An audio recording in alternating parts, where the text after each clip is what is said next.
Okay. All right.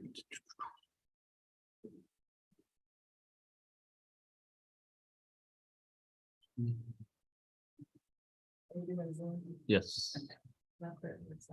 Okay.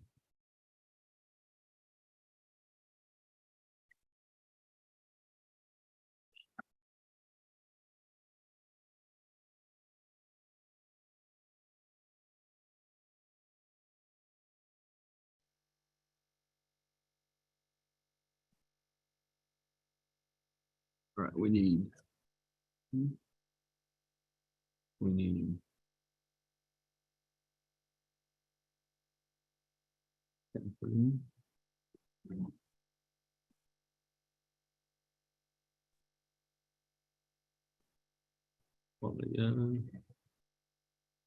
Hello, sir. how are you? I'm really good. How are you? Wonderful. We've got sister and mom on, Okay. or in the waiting room. Sister will testify. Are they on? There's an Alex. Eggoff? Alex's sister, yes. Okay.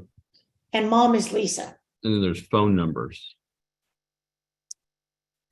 Judge, I do not have Ms. Haywood's client down here just yet. He's kind of been, is there any way we could do the other one first? I do have her ready. Yeah, we can get rid of Catherine. That's not hard. I'm sorry, Catherine, he's on his way down. He just hasn't made it yet. No worries. No worries. I promise. Is the other one Lassiter's? Yes, I think it's, how do you say your last name? McGill. Oh, McGill, yes. Eckhoff is Catherine's, yeah. All right. There's several phone numbers. I don't know who they are. Okay, thank you. Hey, Kim, are you expecting anybody? You're muted. I'm not aware of anybody, but I'm covering this for John Hunter Smith. So I wasn't aware of anyone. Yeah, there's 3 more people in the waiting room that I don't know who they are. They're probably with me, Judge. Okay. Well, it could be one of them, could be well, we'll see what happens. All right, this is Amy McGill, right? Yes, sir. All right. And I do have a copy of the mental health assessment. I will consider it for the purposes of this hearing. Did you want to call your client to testify? Yes, sir, I do. All right. If you would raise your right hand and be sworn. You swear or affirm testimony about to give be the truth, the whole truth, nothing but the truth, stuff you got. Yes, sir. Okay. I do. Go ahead. Thank you, Judge. Good morning, Ms. McGill. Would you please tell Judge Baxter what your mental health diagnosis is? Yes, ma'am. It's major depressive disorder, PTSD. Yes, ma'am. Are you currently getting those medications in the jail? Yes, ma'am. And you understand that if the judge grants a mental health PR bond today, that you're going to have to follow a number of things while you're on bond. Is that correct? Yes, ma'am. Where will you be living if Judge Baxter allows you to have a mental health PR bond? It's a sober living house called Free Grace. It's run by, sorry, it's loud over here. The Freeman House. It's a sober living house. It's in Richardson, Texas. I've been there before. Okay. And is there a telephone there where you'll be able to call Kathy weekly to check in about your progress? Yes, ma'am. Yes. And what about transportation? Is there a car that you'll be able to use so that you can come to court at least once per month? Yes, ma'am. And there's a house car for each house that's there. There's a car and we just, figure out the schedule with everybody and then for the day. And do you promise Judge Baxter that you'll complete any other conditions that he requires? Likely you'll have to do random urinalysis, which I bet you'll have to do a lot of that at Freeman House as well. Will you do all those things? Yes, ma'am. Okay, I'll pass the witness. Any questions from the state? No questions from the state, Your Honor. Anything else from the defendant? Nothing, no, defense sir. rest. Oh, Anything sorry. Anything else from the state? Just to read the criminal history into the record, Your Honor. Okay. On April 14th, 2009, defendant was arrested for unauthorized use of a vehicle. She received 4 years deferred adjudication. On October 14th of 2011, defendant was arrested for possession of a controlled substance, penalty group 1, less than 1 gram, received 3 years deferred adjudication. On May 9th of 2019, she was arrested for unauthorized use of a vehicle, received 5 years probation, revoked, and received 180 days. On May 31st of 2019, arrested for theft greater than 2,500, less than 30K, received 5 years probation, revoked, and served 180 days. On September 19th of 2001, arrested for misdemeanor theft, 100 to 750, received 20 days. And that's all the criminal history that I have, Your Honor. Anything else? We're just going to oppose based on the criminal history. Okay. Ms. McGill, I'm gonna go ahead and get you into the sober living facility that you said you're gonna go to, okay? Okay, The way this works is you've got to call Kathy every week, let her know how you're doing, okay? okay. She's on the screen right now. Oh, okay. Okay, I see her. Thank you. You're gonna need to come see me once a month. Oh, Kathy Rayna, not Catherine Haywood. Okay. No, I don't think Catherine Hay would want to hang out with you. Right now. Oh, well, maybe, maybe not. I would be happy to. She's a Oh, thank lawyer. you. Anyway, yeah, come go see Kathy. You'll call Kathy Rayner every week. Just let her know. Okay, How you're doing. Let her know if you need anything. You're going to be in the facility and do follow their rules. Okay. Yes, when, sir. When you come see me, expect to be drug tested. Okay. Yes, sir. Yes, sir. And I know the facility you'll be in will be doing that also for you. So, Mhm. Did you want to share anything else, Kathy? Yes, as soon as you get to your location, if you can just give me a call and then I can explain things further to you as well.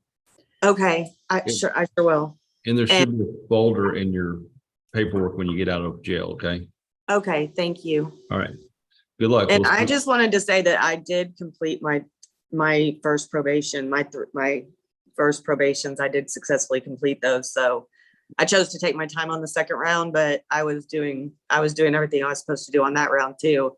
It was made more sense to take the time than to do the you don't probation. have, yeah, you don't have to explain anything. All right. Okay, Good thank luck. you. We'll All right, thank you so see much. soon. All right. Thanks. Okay, bye-bye. May I be excused, Judge? Yes. See you later. Thanks, sir. Bye, Kim.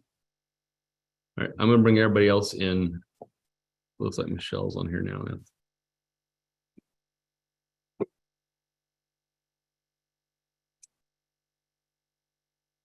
Kathy, I've not met you. I'm Catherine. It's nice to meet you. Hi, nice to meet you too. Let's see how fast. You're we the go. new Tony, right? The new Tony. Yes, I am. That's awesome. 2.0. 2.0. Let's send,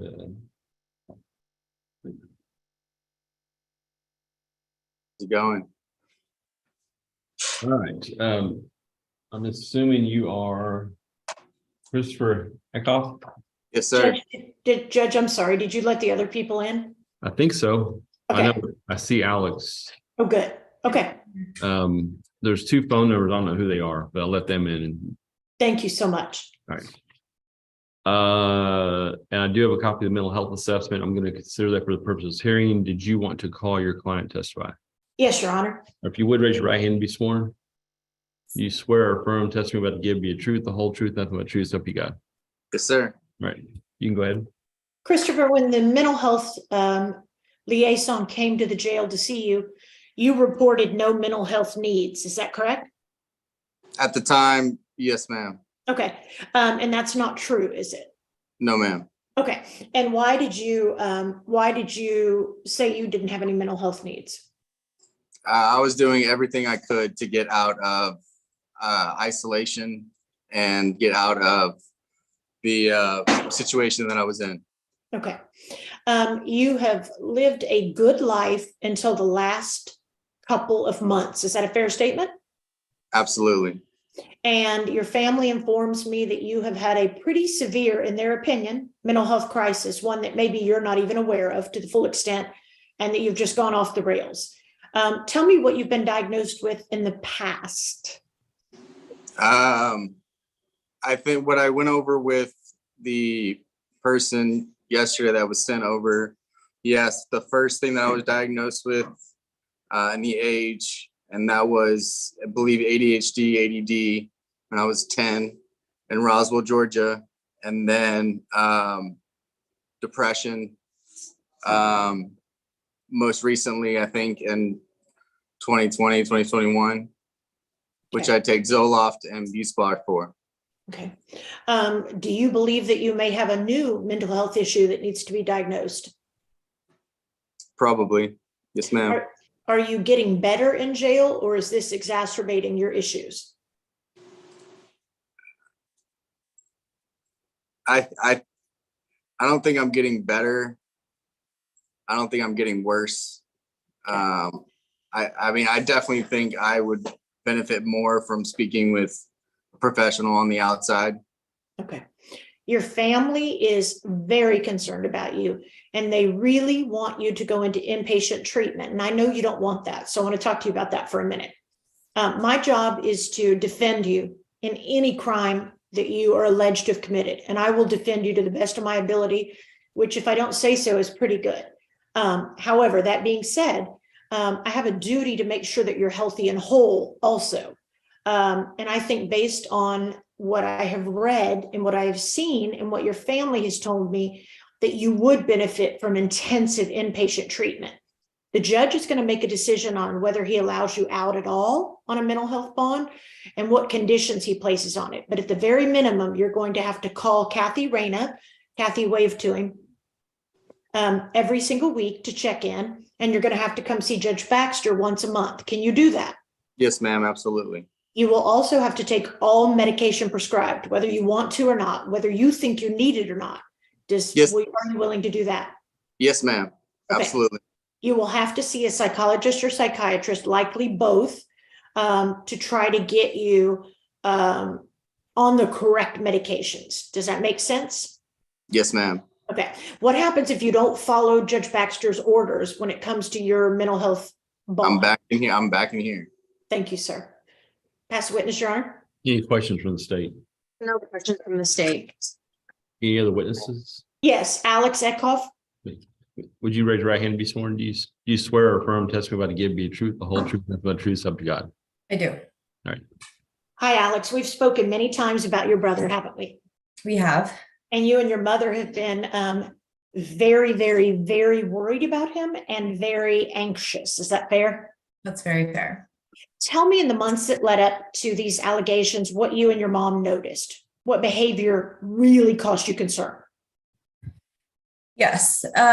So I think we first noticed something when he came to visit me in Seattle at the end of April.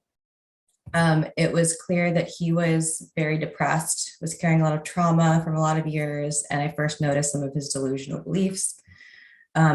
I knew he had been through a lot of trauma throughout his life, and I assumed he was still processing some of the grief of losing our dad since he got sober. So I was seriously encouraging him to go see a psychiatrist because it was clear that he needed some help. It wasn't until a couple of weeks later that we were really confronted with the full deterioration of his mental health. This was when the extreme paranoia, the hearing of voices, and we started suspecting maybe schizophrenia or some kind of psychotic break. We were trying to get him into inpatient psychiatric care prior to his arrest, but we weren't able to, and we'd like to continue going down that path with him. He has been, and prior to his arrest, he was saying things to us that made it very clear that he was convinced that these arrests weren't real and that they were part of a larger conspiracy between my mom, myself, the police department, members of his sober living house, and his lawyer. We have a barrage of text messages that support this. He claims that God and our late father have been speaking to him and that our dad is living on through him and talks to him and claims that they're telling him things. And he's just exhibited some general nonsensical behavior from various rants from his childhood that make no sense, long form rants about things that don't make sense or pertain to the conversation that's being had. And this was witnessed by myself, my mom, and the members of the sober living house that he was working with. Thank you, Alex. Are you and your mom concerned that if he stays in jail, he will not receive the treatment that he needs to, the diagnoses and treatment and medication he needs to get healthy? That's right. Has he had any violence in his past that you know of? No, Has he had any prior arrests that you know of? other than his DUI, no. Okay. And how long has he been sober? 18 months. Tell me what you and your mom want to happen. We want him to go get a comprehensive evaluation in treatment care to stabilize him, and then get a formal treatment plan in place that he can then follow. Thank you. And who will he live with? After he gets out of inpatient, who would he stay with? My mom. Okay. And a condition of coming home to mom's house is that he has to go into inpatient so he can be correctly diagnosed and we can see what's happening, right? Yes. Because this is clearly much more than depression. Yes. Okay. And this is behavior that until the last, let's say 4 months, you have never observed before. No, never. And it concerns you. Yes, very Okay. much. So you're scared for him to not get treatment. You're also scared for him to remain in jail. Yes. Thank you. I'll pass the witness, Your Honor. Any questions from the state? No questions from the state. It has inpatient been set up somewhere? So we've spoken with UT Southwestern Psychiatric Hospital. Their inpatient goes through the ER. So we can't set up an appointment with the ER, but I have spoken with someone there. I explained to them exactly what I just explained here, and they fully expect that he would be admitted to inpatient based on those symptoms. Okay. They have to interview him before they can admit him. I got it. Yeah. All right. Any further questions of this witness? No, Your Honor. Anything else from the state from this witness? No, you're. Do you have any other witnesses? No, Your Honor. You rest. Rest. Does the state have anything else to add? Your Honor, state would admit State's Exhibit 1. I sent it to Ms. Haywood. Sent it to Mindy. I know she's out. And then I also sent it to Claudia last afternoon. Just wanted the court to be aware that he has been magistrated before on 5/7, ordered an ELM, and then the state was forced to hold his bond insufficient because he refused to charge his ELM and said, "Come and get me. I'm not charging this." And then we have no criminal history to read into the record, but I would just oppose the issuing of a bond in this case because it's the same continued behavior. It's deeply concerning to me. And we would just oppose due to these instant offenses. Okay. That's the problem. I think I read the report and May I receive a copy, Judge, or Molly? May I have a copy just of the probable cause affidavit? Yeah, It's- sure. Thank I you. can email it over to Thank you. you. Sorry to interrupt, Judge. no No, problem. But here's the problem. I think that right now, because of what I've read, he's probably a little unstable, too unstable to just release. If we had an inpatient thing set up already, which I know it's hard to do because you have to get interviewed and qualify for the inpatient setting, but I think a little bit more time in jail might stabilize him a little bit more, where I'd be more comfortable releasing him. So I'm going to deny bond at this time, but I'll probably revisit this thing in a few weeks, Yes, sir. give him more time in Yes, sir. the facilities and with some medication. I know it's not the most perfect medication, but that way, when we do decide to get him out there for real help, we'll have a more stable person. Okay. That makes sense, Judge. Right. And I'll explain that to the family. I understand. Right. Judge, is there an inpatient treatment facility? UT Southwestern is the best, but It is. is there one that does not require an ER visit do you know? I think most of them require, they can't just take people, they have to qualify. And so, I mean, and obviously the state places are full and that kind of thing. So, Sir, yeah, at some point we'll get them down the road to a facility that's set up and ready to take them. Okay. Yes, Your Honor. You want me to just check back in 2 weeks? Yeah. Why don't we do that? Yes, sir, I will. Thank y'all. Thank you. Your sir. Honor, if I could, say Thank you. sir. Your Honor, if I could, say one last thing. You can, you probably shouldn't. Okay. It's usually a bad idea. Yes, Judge, sir. will you seal the record, please? I will. Thank you, kind sir. Thank y'all. Talk to you later. Thank you. I'll send those to you, Kat. Oh, she left. I Hi, have- Judge. See you later.